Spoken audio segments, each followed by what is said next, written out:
แล้วก็วิธีการตลอดขั้นตอนนะตอนแรกก็ยินเท่ากับเป่าล้มเป่าขึ้นนะ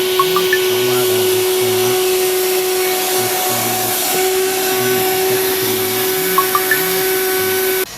ต่อมาเขาก็มาคล้องออกก่อนเนาะ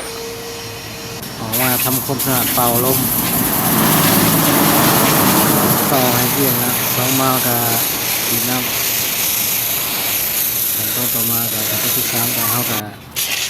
ตีโฟมชนะตียาใส่แค่แล้วก็เขาก็ถูทำความสะอาดเนาะถูจักแล้วก็เขาก็มาก็นำไล่ของเราต่อมาก็เสือเนาะ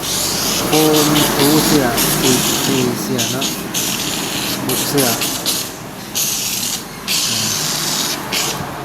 ตีกันเลยเนาะทั้งเราทั้งสีทอบรถเลยเนาะ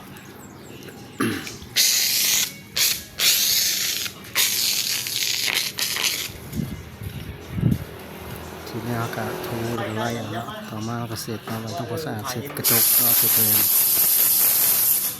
เสร็จแล้วหลังจากนั้นเสร็จทำความสะอาดแล้วก็จะเป่าน้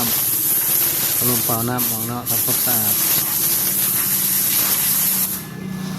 เสร็จแล้วขั้นตอนเนาะมันก็บ่ง่ายเนาะเสร็จแล้วเนาะตอนต่อไปก็มาสีน้ำยาสลอคัดลอกให้เหลืองเนาะให้เงาคัดลอกก็เสร็จตามดีตามแม็กเนาะทำความสะอาดให้เงาวับเนาะ